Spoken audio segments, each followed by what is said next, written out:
एकदम मन औजा देता ना आदमी घर में का लिट्टी खाई एगो तो नैयर में से कनी ना ए जा ओनी तो ढंगे हमार ससुई लागत ना कि कुचराई करे के घरे दुआरे चल गई नहीं है ना मिलेला मत आज उनको पाई लगा दे खाए खातिर तो गोइठा नहीं और मुड़ी ले लिट्टिए खोई है दोना नहीं है खेखरा नहीं है आ एक अब नहीं की जान कि घर में अकेले फजिया लो इधर आ रह दे तनी कि लिट्टी बनाओ थू बनाओ माने हमारा जी में काम कम बाटे बताओ अभी ले खाना ना बना हम पर खाना ना बन बोले त तनी तू और खा के आई बस आपके पेटे में हाई ना उले रहला खाए लिट्टी उलट नहीं जल्दी हमके ढंग से खा देन त आपका कपार का बोझ खत्म माने अभी इहे बाकी रह गुल बानू के लोग देखी तो देख पतो के रहते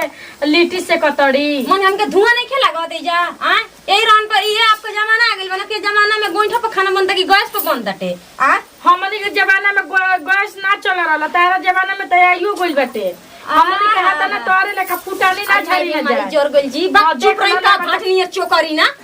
केतना सुपार बाड़ी जोर गइल हाथ जे करे जे छपटा गइल भंडानी चोकर लगा आदत जाई नहीं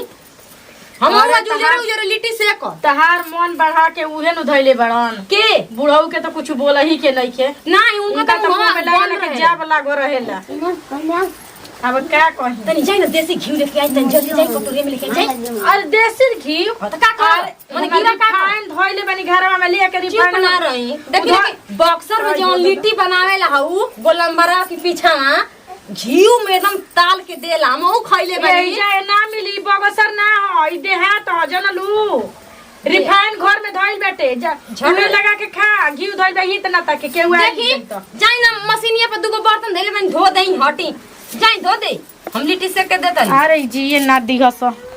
ई जया रहल ओइया बूढ़ी ना त एकदम अथु होइया का अरे का करी गई रे आओ रे आओ जा खेला जा ई लइको जइला ही बाटे रुका तो के दूगो लिट्टी देता न सेक के बुढ़ऊ आइत न त कती न कि सेकती न त उ त कुछ हाथ बटाइए देता अरे मार देना सीटीए पके भक देना सीटी फेंके लगब हो तर करे जे बिगड़ जाई आठ हां त हम उ नैयर में जो ना कइल नि तेन ससुरा में कल है नि कितना प्यारा प्यारा लिट्टी से कत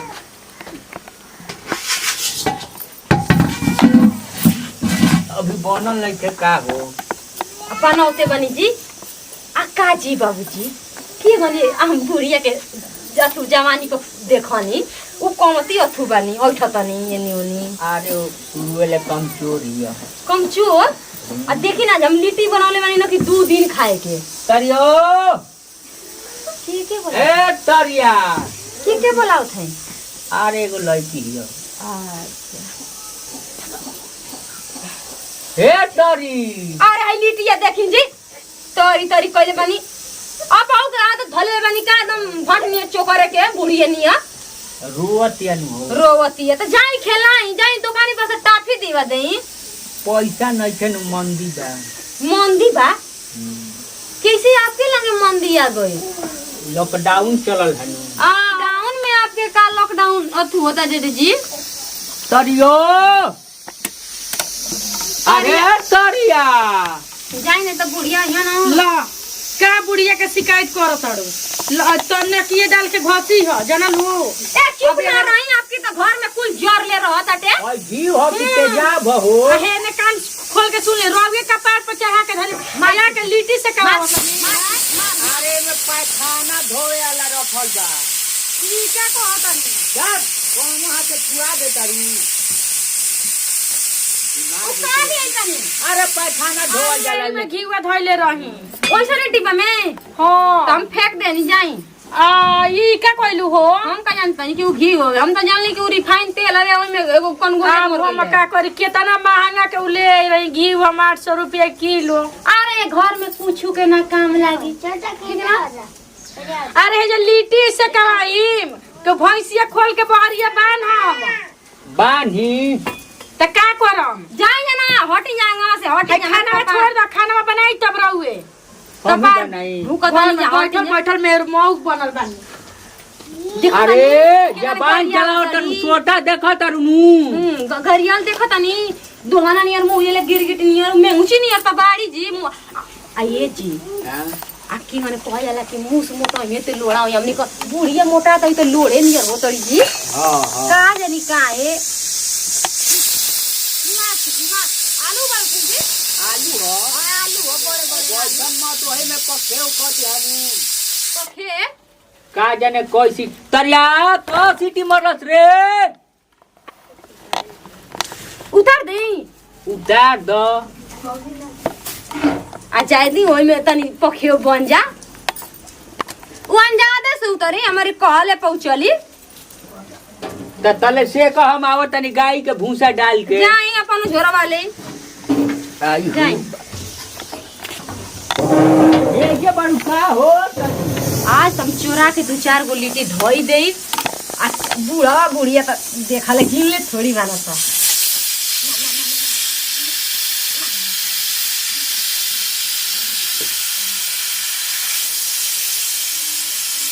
कितना प्यारा लागता हमार लिट्टी देख नजर नत लागे तन जाई देखी बुढ़िया का करती है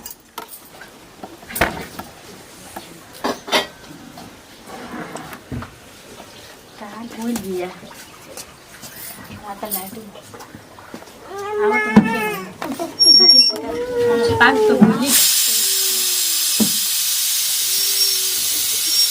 अच्छा ये का कोता बाकी रीचा हो कोता नहीं बड़ी चोटिन बनी जी हां अरे चोटिन बनी हम ना खड़ा हो ना कर फोटो नहीं अभी रहने से एकदम तो पागल हो रुका तू लिया ना तू सब मुड़िया झोट जनता देखी हमके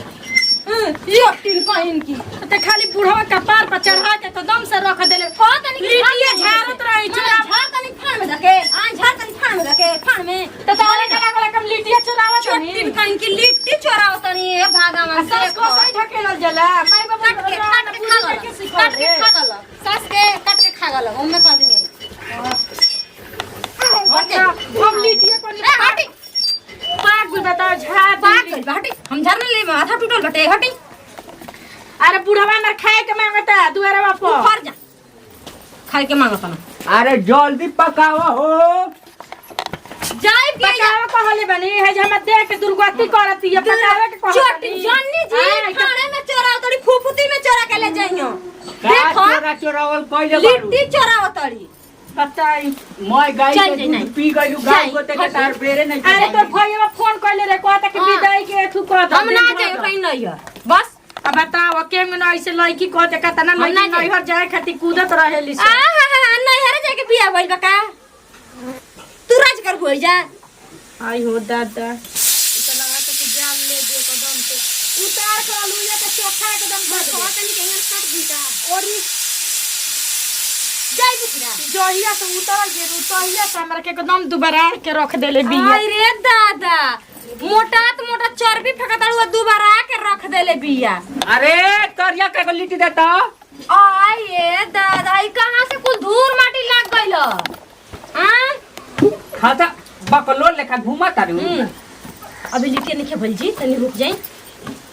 आ कुछ झारे के नहीं थे ई नहीं के बोला उतरनी तरिया हां एकर ना हो परिया तरिया अच्छा हरिया है नागपुरी दुगो मौलवी बिगता लुगु लुगु अच्छा मुंह गोबर लेखा का बना ले ये खाना बनावे बैठल रही कि आलू गीला होता अभी तक ले अरे है देहिया पे बिगड़ राउर चलती रही तो देखे तो कपार पर मार ये बंदर मांग फाट गई लड़का के गोड़ा तुरे पका लागल बनी एकदम से जो भीतर जो रौरा जैसे बोला तनु तबे हाथ नहीं बोलती है हमरा लागे से दाल में कुछ काला बाटे लड़ी जा लड़के करे जो में डाल ले अरे लिटिया जड़ गई हो